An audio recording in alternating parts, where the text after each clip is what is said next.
احتیاط اور ڈاکٹروں کی ہدایت، اس پر عمل کرنا یقین کے، توکل کے، شریعت کے خلاف نہیں۔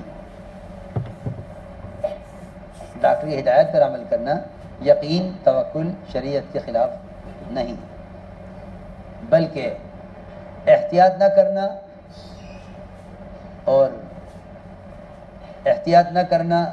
اور پھر اگر کوئی نقصان ہو تو پھر اس میں اپنے آپ کو ہی ملامت کرنی چاہیے۔ اس لیے چاہیے کہ ہم قوانین کا اور ڈاکٹروں کی ہدایات کا صرف اس درجے تک اہتمام کریں جہاں تک کوئی عمل ضائع نہ ہو۔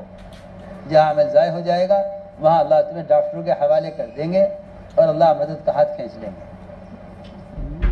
میں تاکید سے کہہ رہا ہوں، قوانین کا، ڈاکٹروں کی ہدایات کا بے شک اہتمام کریں، یہ ہم سب کی ذمہ داری ہے اور سارے عالم میں کرنا چاہیے۔ قانون کی رعایت کرنا اور ڈاکٹروں کی ہدایت کی رعایت کرنا یہ ہمارا بنیادی اصول ہے،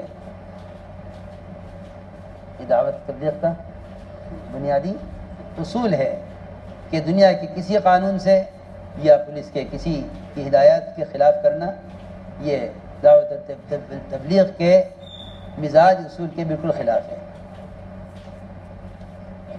اس لیے میں نے عرض کیا ہے کہ اس پر عمل کرنا، احتیاط کرنا، توکل، یقین شریعت کے بالکل خلاف نہیں بلکہ عین مطابق ہے۔ اگر آپ احتیاط کو توکل کے خلاف کہیں تو انبیاء اور صحابہ کے توکل کا انکار کرنا پڑے گا، صاف بات ہے۔ یہ ذرا خطرناک بات ہے اگر ہم اس کو اس طرح ہلکے میں لیں۔ تو میں نے عرض کیا کہ انبیاء نے بھی، صحابہ کرام نے بھی اپنے تحفظ کے لیے حضور اکرم صلی اللہ علیہ وسلم کا باوجود اللہ کی طرف سے مدد اور حفاظت کا وعدہ ہونے کے آپ کا جنگوں میں خود پہننا، آپ کا زرہ پہننا، صحابہ کا زرہ پہننا، یہ سب کے سب احتیاط کے اور حفاظت کے اسباب اور اس کی تدابیر ہیں۔ اس کا انکار کرنا یا اس سے بے احتیاطی برتنا یہ کوئی عقل مندی کی بات نہیں ہے۔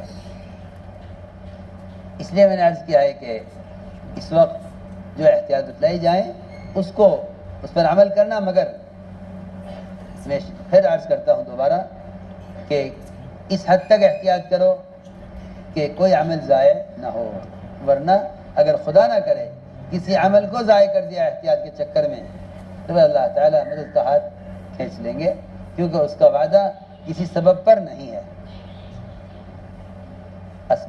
احتیاط بطور تدابیر بطور احتیاط کے ہے، تدابیر بطور، میری بات یاد رکھنا، تدابیر بطور احتیاط کے ہیں، اعمال بطور یقین کے ہیں۔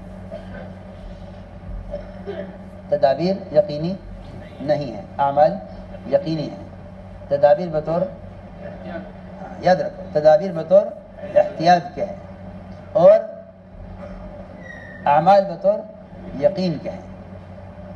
بس اس کا سب خیال رکھیں اور راتوں کو تہجد میں اٹھ کر اللہ تعالیٰ سے دعائیں مانگو، بجائے بیماریوں کے تذکرے کرنے کے اللہ کا ذکر بڑھاؤ۔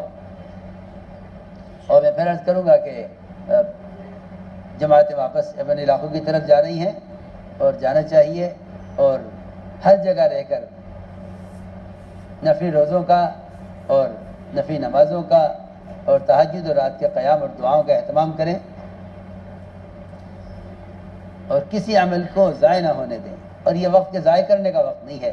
اور یہ بھی یاد رکھو کہ بعض مرتبہ شیطان زبان سے ایسے جملے مذاق میں نکلوا دیتا ہے جس سے اللہ کی طرف سے آنے والے عذاب کا تمسخر اور اس کا مذاق ہو جاتا ہے۔